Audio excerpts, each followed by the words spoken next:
Bismillahirrahmanirrahim. Assalamualaikum warahmatullahi wabarakatuh. Waalaikumsalam warahmatullahi wabarakatuh. Selamat datang di podcast kami.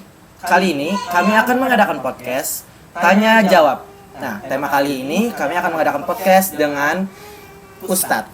Ya, kami kedatangan kamu dari seorang Ustadz dari Martapura. Ya. Tempat tentunya para ustadz dan maupun alim ulama yang berkumpul. Kami perkenalkan dulu untuk ustadznya itu Ustadz Muhammad Fahmi Jamali. Ya. Baik, gimana kabarnya Ustadz? Alhamdulillah bil khair. Alhamdulillah rabbil alamin. Baik, sebelum kami melanjutkan ke pertanyaan, kami akan memperkenalkan diri terlebih dahulu untuk masing-masing para anggota kami. Baik, dari diri saya sendiri itu perkenalkan, nama saya Muhammad Atailah Kusairi. Perkenalkan, nama saya Ahmad Ripai. Perkenalkan, nama saya Jahro. Perkenalkan, nama saya Risnaini Natasha. Perkenalkan, nama saya Nurlita Septia Putri. Baik, sekian dari perkenalan dari para anggota-anggota kami. Jadi sekarang sebelum kita memulai podcast, nah, bagaimana kabarnya hari ini Ustadz? Bagaimana? Ya, alhamdulillah. Kabar saya nih. Alhamdulillah baik. Mulai jauh perjalanan. Sejam lah mulai Martapura ke Banjar ya, loh. Alhamdulillah. Jauh pian lah tadi. Makanya Kayak paham sudah. pulang balik. Iya, pulang balik. Jadi Ustadz ini pulang balik dari Banjarmasin ke Martapura karena pian ada Tugas dari Martapura. Nah, ini ada tugas dari Martapura. Mungkin langsung saja kita masuk ke pertanyaan. Baik. Nah, enak duduk bahas ya. Bismillah. Silakan.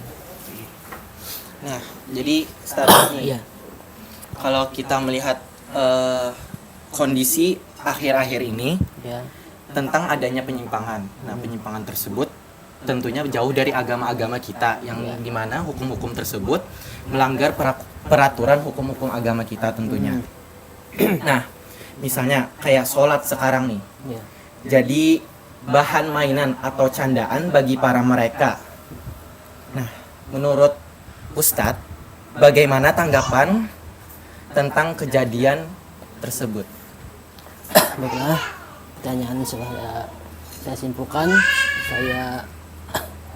saya jawab mengenai masa penyimpangan agama, terutama untuk masalah sholat yang main-main kan, itu sama sekali ya merendahkan lah untuk agama Islam, karena agama Islam kita sholat itu kan tiang agama. Jadi kalau bermain-main masalah sholat gitu namanya kita menyocokkan tiang agama kita. Jadi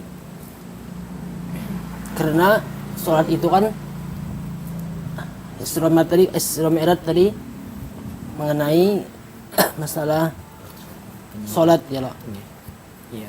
Jadi sebab adapun penyimpangan tersebut tuh banyak.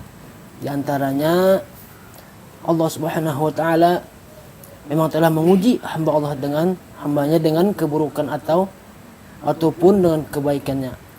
Yang sebagaimana firman-Nya, "Wa nabluwakum bisyarri wal khairi fitnah." Kami akan menguji kamu dengan keburukan dan kebaikan sebagai cobaan.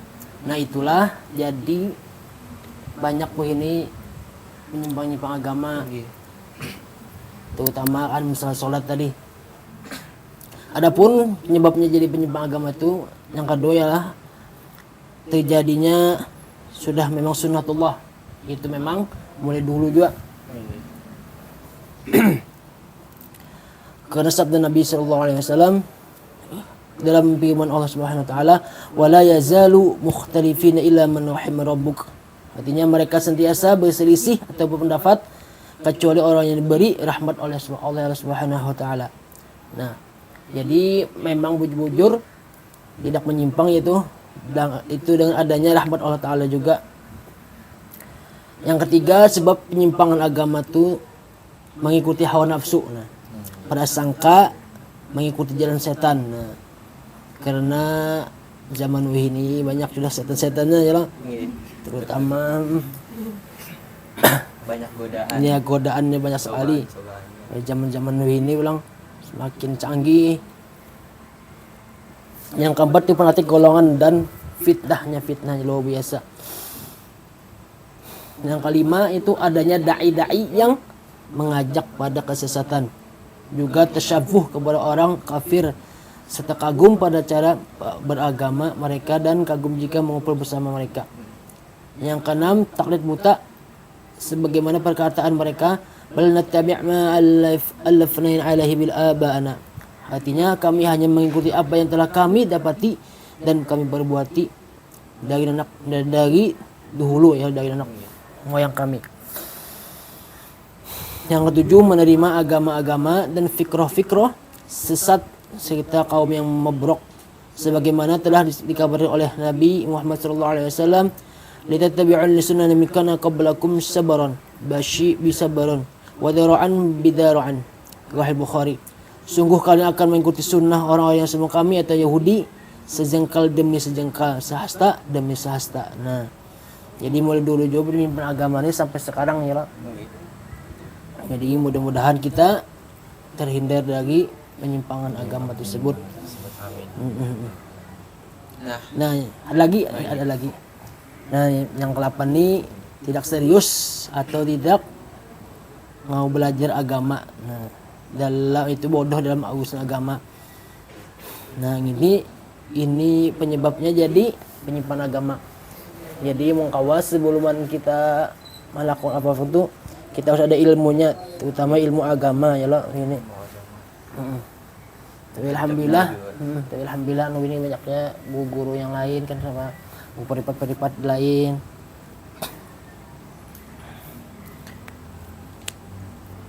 Ya itu saja yang dapat saya sampaikan yang saya tentang penyimpangan agama-agama ya. Nah, baik, terima kasih Ustadz. Nah, untuk penyimpangan tersebut kan mereka lakukan gitu. Kayak mereka lakukan secara sadar. Nah, untuk penyimpangan tersebut dosanya tentu lebih besar loh Ustadz. Ya. Nah, untuk konsekuensinya apa-apa aja gitu nah, Ustadz. Konsekuensinya itu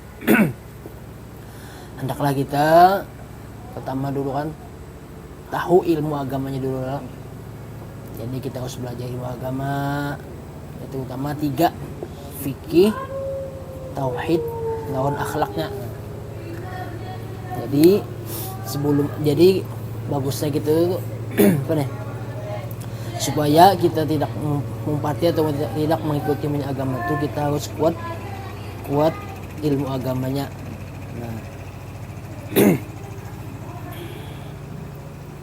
Ya, itu aja saja. Baik, mungkin sudah cukup jelas untuk penjelasannya tentang mengenai penyimpangan agama di akhir-akhir ini, karena mungkin banyak sekali orang-orang di luar sana, lebih tepatnya meremehkan atau menyimpang dari simpang siur dari agama kita tentunya. Apalagi tentang sholat, karena sholat itu merupakan tiang agama kita dan juga jadi landasan bagi muslimin dan muslimat di dunia ini. Baik, untuk pertanyaan selanjutnya bisa dilanjutkan. Baik, Ustaz. Ya. Untuk pertanyaan kedua, dari perspektif saya, kan itu banyak sekarang orang-orang banyak yang anggapannya pindah agama. Oh ya. Nah, yang pindah agama dari agama yang notabene-nya sudah benar malah pindah ke lain. Nah, itu tuh menurut pandangan saya. Yang tadinya pindah agama, pindah agama dari yang notabene-nya agamanya benar sudah menurut saya, tapi dia pindah ke agama yang lain. Untuk menurut Ustadz, bagaimana keimanan bagi para muslim itu menurut tanggapan dari atau perspektif dari Ustadz sendiri? Ya.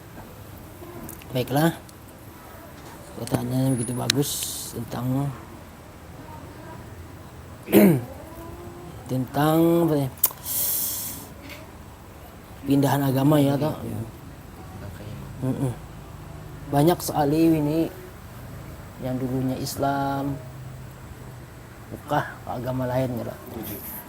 Ada juga karena satu sama lain misalnya sama anak kawin misalnya, dan agama mempati agama lakinya atau mempati agama bininya ya lah.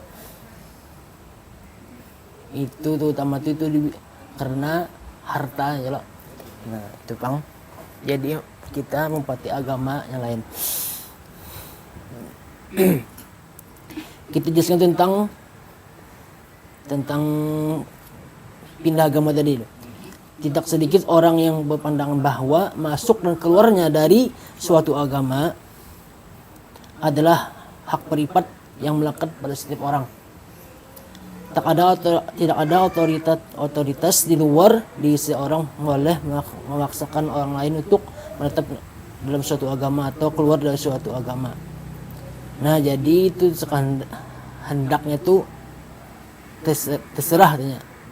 Tapi niat ini kan banyak sudah artis kita kena masuk, kena keluar, kena masuk, kena masuk. Nah, itu padahal itu tidak diperbolehkan sama sekali ya. Dengan perkataan lain, setiap manusia bebas merdeka untuk memilih suatu agama atau keluar dari agama tersebut. Sebab dalam masyarakat modern kita kerap menyaksikan fenomena sekelompok orang yang dalam hidupnya berkali-kali melakukan migrasi dari agama satu lain agama yang lain ya. Bahkan dalam beberapa kasus satu rumah tangga pun atau satu keluarga pun dihuni oleh anggota keluarga yang berlainan agama. Misalnya abahnya Islam, mamanya Kristen. Itu anaknya ada yang membaptis Islam, ada yang membaptis Kristen ya lah. Pindah-pindah agama telah menjadi kecenderungan sebagai masyarakat modern. Namun dalam kasus Islam, soal pindah agama itu bukan perkara sederhana. Banyak ulama memandang negatif terhadap orang pindah agama. Menurut mereka, orang lain bebas masuk ke dalam Islam, tapi orang Islam tidak bebas untuk keluar dari Islam. Nah, jadi orang-orang keluar dari Islam itu disebut dengan murtad. Nah, yalah. Jadi dianggap pelaku kriminal yang hukumnya adalah bunuh.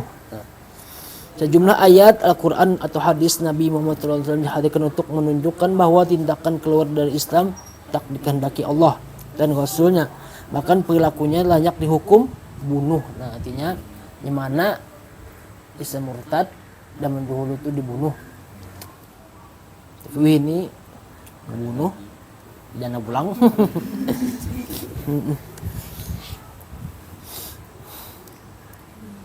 Banyak hadis sering diujuk adalah hadis yang sering diujuk adalah man baddala dinahu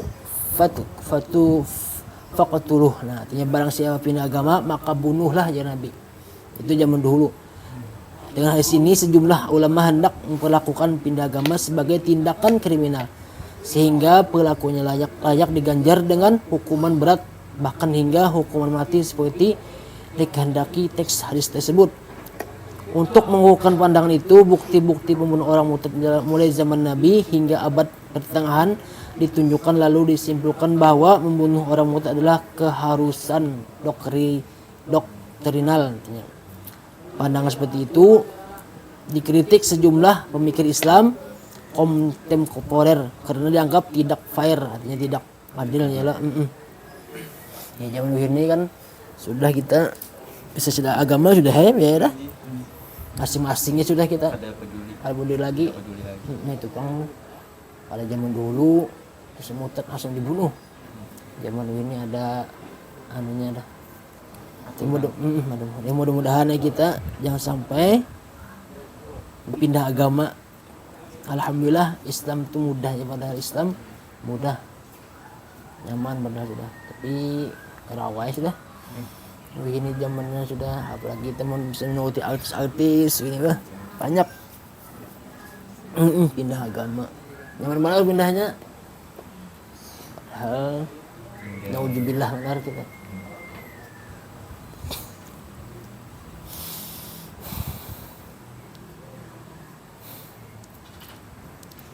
tafsir murtad adalah dengan semua kata derivatnya tercantum dalam Al-Quran. Ia biasanya dipakai untuk orang mengganti keimanan dengan kekafiran dari beragama Islam lalu keluar dari Islam menjadi Yahudi, Nasrani dan lain-lain. Sekurangnya ada 3 ayat Al-Quran yang menunjukkan soal murtad ini, itu hai orang beriman, barang siapa di antara kalian murtad dari agamanya, maka Allah kelak mendatangkan suatu kaum yang Allah cintai, kaum yang Allah mencintai mereka dan mereka pun mencintainya, dan yang bersikap lemah lembut terhadap orang mukmin dan bersikap tegas terhadap orang-orang kafir, yang berzihad di jalan Allah dan yang tidak takut terhadap celaan orang suka mencela. Itulah karunia Allah diberikan kepada orang yang dikehendakinya. Nah, jadi kan ini kita berislam ini perkataan datang dari Allah Subhanahu wa taala juga. Ya, anak murtad dari Allah taala juga. Jadi kita masing-masing. Ya, mudah-mudahan kita di Banjar ini kan Banjar lengkap lah agamanya lah. Ada Kristen itu ada juga ya loh. Alhamdulillah di Matupura hampir mayoritas Islam. Apalagi Matupuraan mayoritas kota santri. Alhamdulillah. Ya, mudah-mudahan di Banjar sudah mulai alhamdulillah banyak lah majelis taklim. Di sini nih, kitanya aja lagi loh. Apalagi di Sembilan hampir setiap malam ada guru-guru yang belajar itu. Nah, jadi mudah-mudahan kalian kau tulak gitu loh. Masih bisa alikah dalam ilmu agama. Mudah-mudahan kita terhindar dari pindah agama. Ya, itu saja yang sempat saya berikan jawaban. Nah, itulah tadi perspektif atau pandangan dari Ustadz Fahmi tentang mengenai pindah agama. Yang dapat disimpulkan bahwa sekarang orang-orang banyak yang dengan sangat mudah pindah agama dari agama satu ke agama yang lain. Iya. Jikalau kita melihat ke belakang atau ke zaman para nabi, bahwa pindah agama dari Islam ke agama lain itu dianggap murtad atau pelaku kriminal yang hukumannya itu bisa langsung dibunuh. Nah, itu bang lah. Jadi itulah tadi jawaban dari Ustadz Fahmi mengenai pindah agama. Jadi kita langsung saja ke pertanyaan selanjutnya.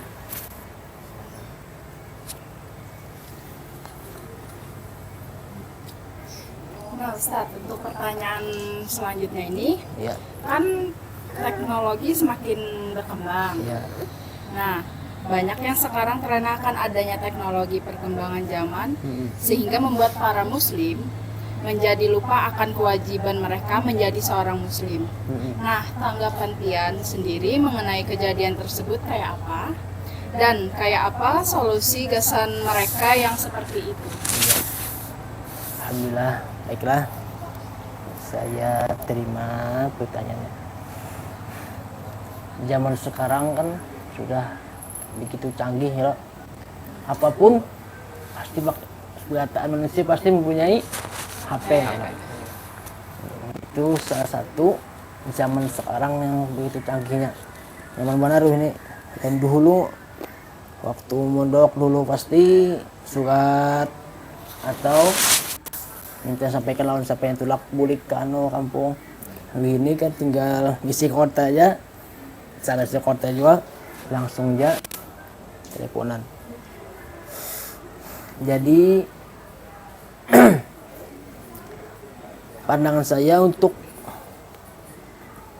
dari teknologi ini banyak sisi, kita memilih sisi positif. Ada juga dari segi negatifnya ya loh. Dari sisi positifnya kita nyaman berhubungan. Dari segi negatifnya bahaya juga HP ini loh. Menot bukan dioga atas iya karuan itu Bang. Jadi ini zamannya.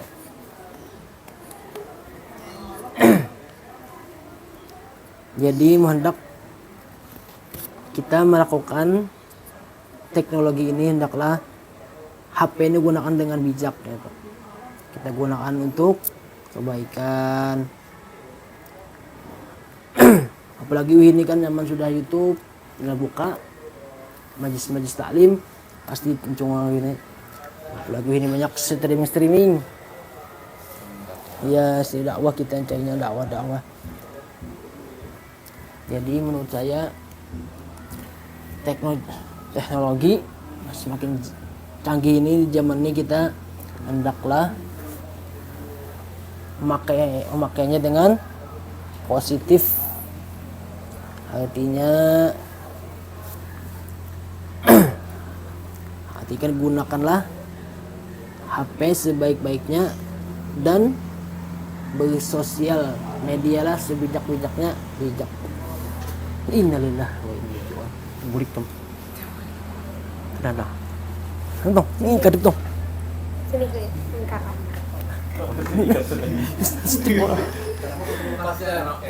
Oh ya. Oh ya.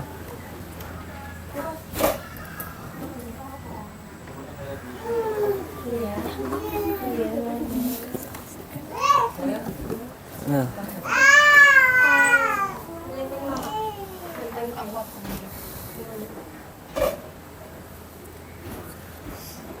Apa tipe penyebabnya kan deh?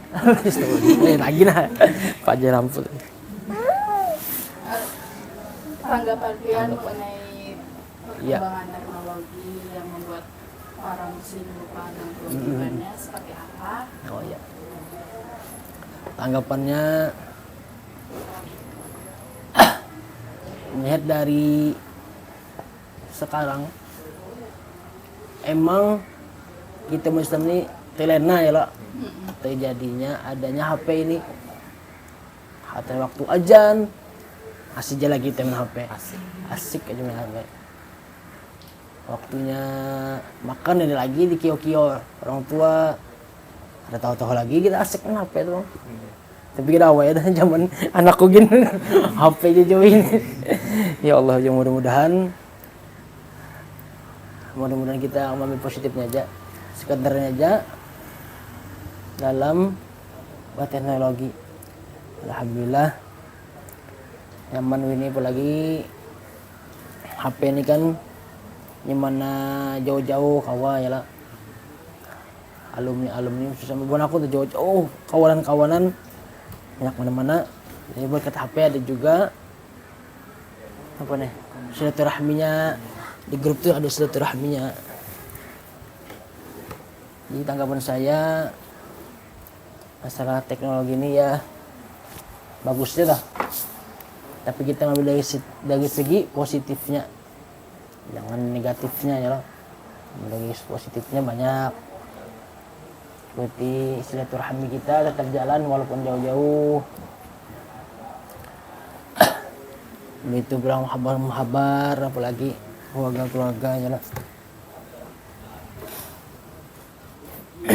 Jadi itu aja sahabat yang saya sampaikan, menambahi ya gurunya lain.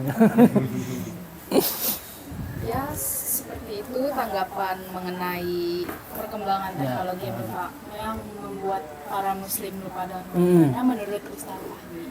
Baik, kita lanjutkan ke pertanyaan berikut saja. Itu.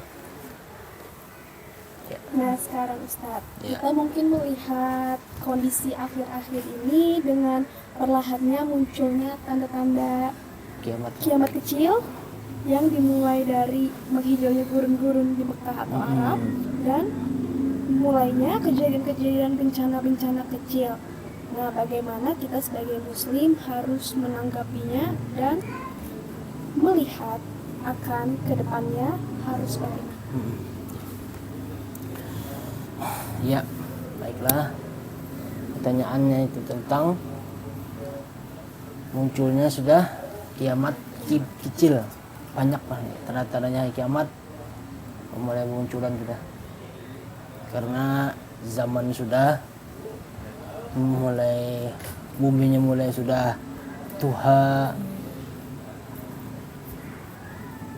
Zamannya sudah makin canggih. Tanda-tandanya itu pun banyak. Salah satunya tadi ya adanya di Arab kan tumbuh biasanya gersang ya betul dulu lah. Ini tumbuh sudah hijau lah. Itu tanda-tandanya. Di kita ini banyak tanda-tandanya. Banjir, tsunami sudah kita alami. Tapi hanya jadi banjir juga bilang di Matibura. Nah, ya Allah juang nih. Ya, mau saya kebakaran ya Pak. Apalagi ini kan sudah tandanya salah satunya juga itu pembandingan antara binian dan lakian 1:1000 tuh. Banyak ini sudah binian conggolan udah tanda-tandanya juga tanda kiamat kecil. Jadi hendaklah kita pada akhir zaman ini banyaklah kita untuk berdiam aja di rumah. Itu kata gua Bagun Sekumpul dulu orang kita zaman ini hendaklah kita diam di rumah. Pertama, jangan banyak omong. Nah, itu zaman-zaman ini matasi supaya kita jangan terumpati ya, supaya kita terhindar dari itu, supaya kita persiapan untuk menuju akhirat. Jadi kita hendaklah kita berdiam banyak di rumah saja, mengkalir kepentingan jadi bagusnya itu kita seperlunya saja seperlunya saja untuk berbicara, untuk melakukan apapun kita sepenting-pentingnya aja. Jadi menanggapi masalah kiamat kecil ini hendaklah kita banyaki menuntut ilmu. Nah, ilmu agama penting pada akhir zaman ini. Karena ilmu agama ini banyak dilupakan oleh remaja-remaja ini ya, apalagi daerah Banjar ini lengkap. Ada yang tapi bagus sih Bang. Ada seorang yang bimbang udah gitu. Kena empat cuanya bimbang. Itu sudah mulai dah. Bingung malaikat mencatat. Empat sini empat jua, empat juanya, keagamaan 4 jua, masjid 4 jua. Nah, itulah. Jadi mudah-mudahan kita apalagi sama-sama buah nikam nih, nah. Hati-hati benar. Zaman ini kan lagi kekawanan nanti kita ini kekawanan kita. Nah, kawanan yang kita lihat jadi kita harus berkawan yang bagus-bagus saja makanya karena di akhir kana siapa kita cintai itulah karena kita umpati. Nah, itu pengertiannya khawatirnya bisa kita cinta kita kepada artis misalnya. Nah, karena meninggalnya atau hatan yang di akhir zamannya umpatnya artis itu. Jadi hendaklah kita mengumpati yang kayak wali-wali aja, kayak guru-guru aja kita mencintai. Jadi hendaklah kita pada akhir zaman ini kita banyaklah kita membidangi untuk agama ya, untuk ilmu agama. Jadi menanggapi hari kiamat kecil, mudah-mudahan kita dengan berkat mencintai juriyat kiamat belas karena juriyat ini salah satu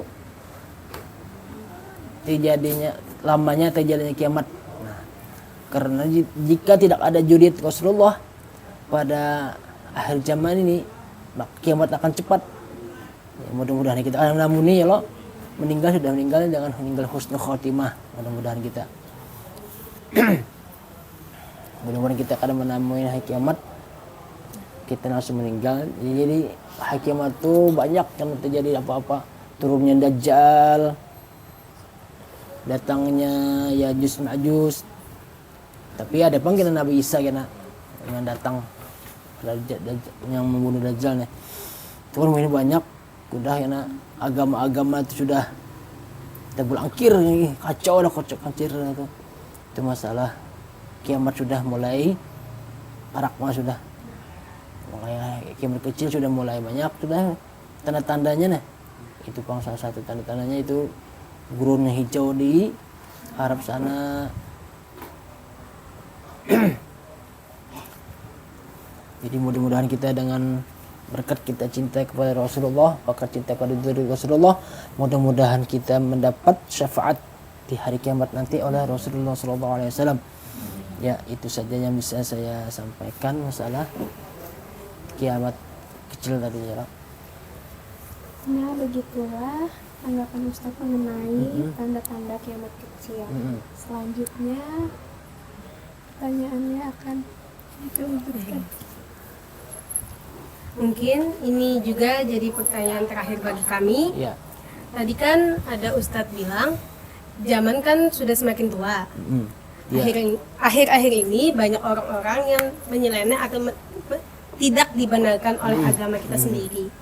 Nah, menurut Ustadz, bagaimana cara kita menindaki masalah tersebut tanpa kita harus membuat masalah satu dengan yang lainnya? Oh iya. Kita menindaki sudah bumi kita sudah tua, supaya jangan kita masing-masing kita menindaki masing-masing menelaah untuk keluarga kita masing-masing saja, supaya kita tidak bermasalah dengan yang lain. Jadi kita memadahi dari keluarga kita masing-masing saja, dari anggota misalnya mama, abah, sanak-sanak, dari sisi situ saja kita untuk memperbuat atau melakukan sesuatu yang supaya kita tidak ada masalah untuk yang lainnya ya lah. Jadi melihat dari zamannya sudah buminya sudah tua, orang tuanya tidak ada lagi. Jadi remaja-remaja ini hendaklah saling silaturahmi untuk melakukan perbuatan yang baik. Supaya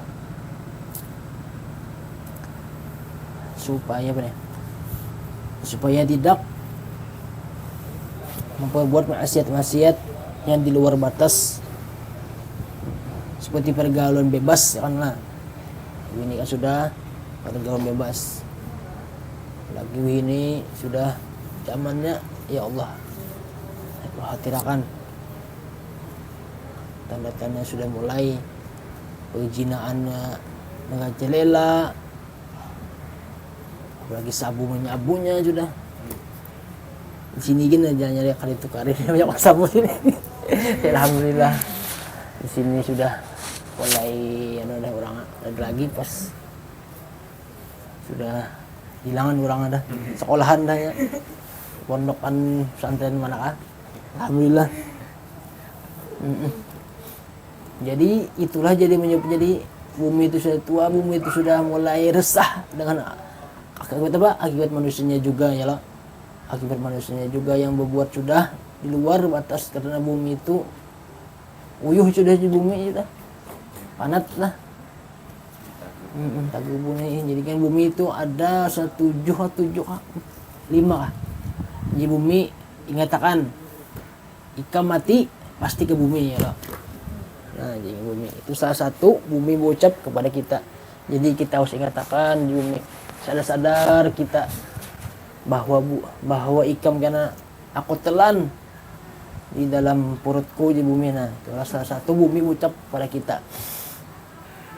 Jadi hendaklah kita pada zaman akhir-akhir ini kita banyaklah berbuat kebaikan, banyaklah kita untuk ilmu agama, apalagi zaman yang sudah zamannya canggih, sebut canggih, cerdas luar biasa sudah ya Allah.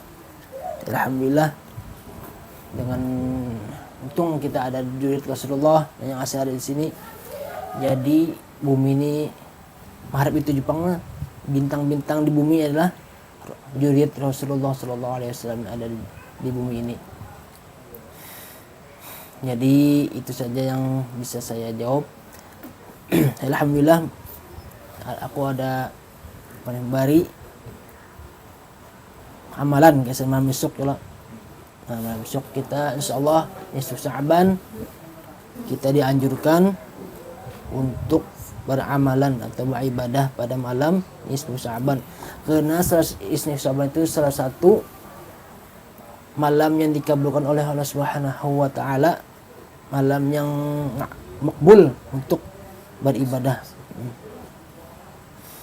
Jadi amalan-amalan tersebut yang diajarkan pada Nabi itu hidupkan malam Sya'ban dengan ibadah meskipun hanya dengan melakukan salat Isya, tetap itu masuk ibadah malam juga. Kalau pengoler sudah kita Isma Isya ya. Pengoler. Tapi Isma Isyanya berjamaah bagusnya ya lah. Itu bilang sembahyang subuhnya harus berjamaah juga. Itu bilang banyak taat dan memberi hadiah atau bersedekah kepada keluarga, terutama kepada keluarga kita bersedekah. Karena bersedekah pada nisfu Sya'ban itu pahalanya berlipat ganda. Itu banyak berdoa, banyak istighfar, mohon ampun Allah Subhanahu wa taala pada malam itu, membanyakkan membaca Al-Qur'an, membaca salat tasbih, salat hajat, membanyak surah, begitu membaca surah Yasin. Nah, biasanya kita membaca surah Yasin pada malam nisfu Sya'ban, yaitu pada malam esok insyaallah. Yang itu kita doanya tuh 3 yaitu. Pertama kita niatnya mohon ampun agar dipanjangkan umur selalu dalam ketaatan, ketakwaan dan istiqamah beribadah kepada Allah. Yang kedua dengan niat mohon ampun agar diberikan rezeki yang halal, istri solehah dan dijauhkan dari segala bala bencana. Nah, itu niat kedua. Niat ketiga pada surah Yasin, kita baca surah Yasin itu memohon agar kita tetapkan iman. Nah, ya ini ketiga ini kita harus minta memohon supaya tetap iman dalam melaksanakan itu. Jadi kita minta niat untuk tetap iman Islam pada akhir-akhir kita supaya jangan menyimpang agama belang itu bukannya belang. Nah, jadi kita niatnya supaya dikuatkan iman Islam sampai akhir hayat kita. Nah, itu besok kita hendaklah membaca surah Yasin 3 kali setelah salat maghrib. Nah, setelah isya-isyanya kita membaca doa Nabi Yunus, itu la ilaha illa anta subhanaka inni kuntu minaz zalimin. Berapa kali? 2375 kali. Jangan kurang, jangan lebih, bagusnya. Tapi yang hendak lebih sih apa cuma lebih. Populasi ya. Nah, itu amalan-amalan. Tapi sebelum beramalan tuh ada yang tidak diijabah. Nah, berapa perkara yang tidak diijabah atau tidak diampuni Allah dosa-dosanya. Nah, itu peramal, bukan peramal ya. Itu tidak diijabah Allah. Menjadi peramal, dukun, penyihir. Nah, itu tidak diterima amal ibadahnya pada malam esok. Yang kedua, orang yang bermusuh-musuhan sesama muslim. Nah, itu tidak diijabah juga oleh Allah Subhanahu wa taala. Jadi kita hendaklah sebelum kita Sya'ban kita berela-elaan. Jadi berela-elaan jadi di HP itu loh. Berela-elaan, mohon maaf, lahir dan batin, minta halal, minta ridho ya. Buhan itu ketiga bilang buhan pecandu, minuman keras, nah atau khamar itu tidak diijabah juga. Yang keempat memutus silaturahim. Nah, yang tidak memutus silaturahmi artinya tidak bersilaturahim, padahal bagusnya kita bersilaturahmi. Nah, sama kan silaturahmi ya loh. Walaupun tidak patuh tapi alhamdulillah dengan kita duduk-duduk silaturahmi. Nah, yang kelima durhaka kepada orang tua itu termasuk tidak diijabah Allah. Jadi bang kita sebelum nisfu Sya'ban kita minta ampun kepada kedua orang tua, abah, mama, di sana, minta ampun, minta halal, minta ridho ya. Yang keenam orang musyrik, orang kafir, nah itu tidak diperkenankan. Yang ketujuh orang yang merampas harta orang lain dengan cara batil atau jadi maling atau jadi perampok, pada malam esok tidak diterima doa-doanya. Yang ketujuh, yang kedelapan membunuh sesama muslim. Yang kesembilan orang yang memanjangkan sarung untuk kesombongan atau tindakan yang sombong itu tidak diterima juga. Melakukan zina sebelum bertobat, jadi kita hendaklah bertobat dulu kepada Allah. Oh yang suka ada domba, membuat patung ya Jona, patung kayak bonekaan tuh, nah, itu bahaya juga tuh kita, soalnya tuh kan patung tuh opini hidupnya nyawa kita diambilnya loh nah. Timbul kita yang mati. Nah itu patung tuh kalau diubah tuh jangan ada patung kayak patungan toh, bonekaan kan bentuk, karena itu tidak masuk malaikat rahmat. Malaikat rahmat tidak masuk di dalam satu rumah yang ada patungnya. Banyak ini patung-patungnya loh. Tapi amun bakanten sudah itu sih maskot lain tuh loh gitu. Yang menipu, nah berjualan, menipu berjualan, menimbang takaran, nah itu juga bagas semua seliternya keluar seliter.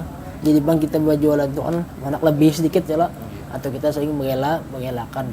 Jadi kan karena jualan itu kan rela sama rela, artinya suka sama suka atau supaya nyaman kan.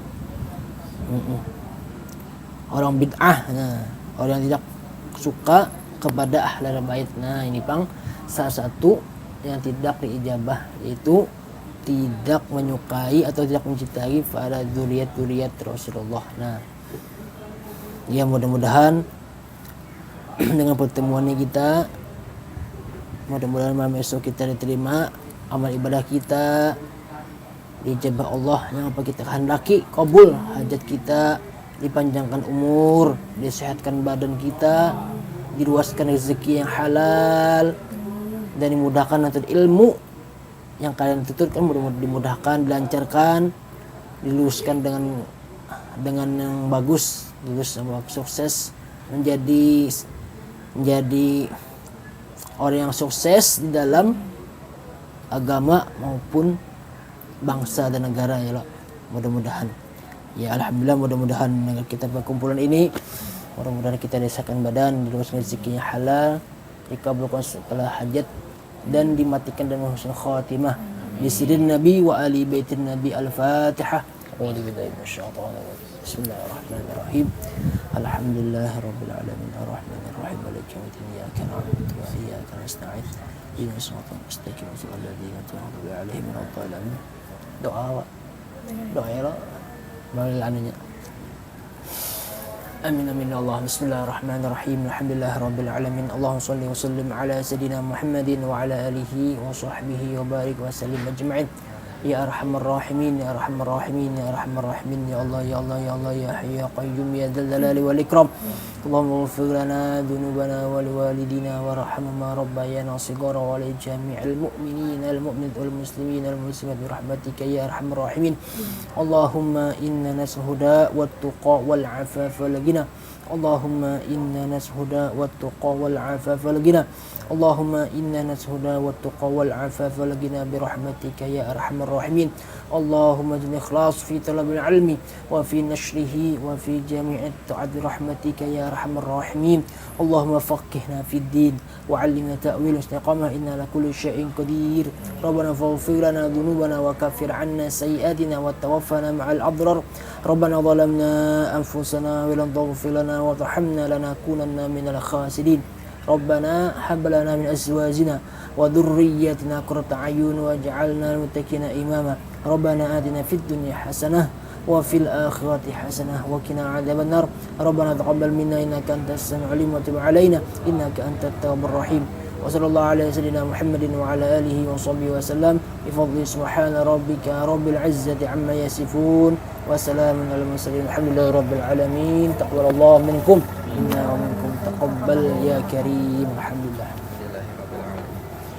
Baik, terima kasih atas penjelasannya dan juga atas atas jawaban dari Ustadz Fahmi, dan juga tadi kita diberi sedikit amalan-amalan tentunya, apalagi besok kita akan memasuki bulan nisfu Sya'ban. Tentunya besok malam nisfu Sya'ban kita memiliki malam yang penuh berkah dan rahmat, penuh keampunan juga, dan mudah-mudahan kita dipertemukan lagi dengan bulan yang baik nantinya. Nah, untuk malam besok kita akan memasuki bulan nisfu Sya'ban. Kita banyak-banyak berdoa tentunya untuk kita terus melakukan kebaikan dan juga untuk terus meningkatkan keimanan dan ketakwaan kita kepada Allah Subhanahu wa taala. Amin ya Allah.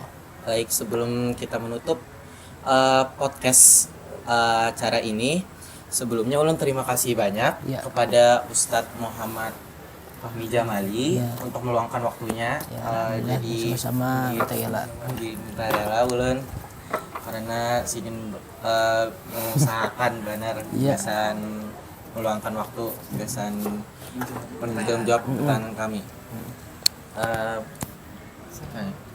Baik, sebelum kita menutup ini, kita menutup dengan kafaratul majelis.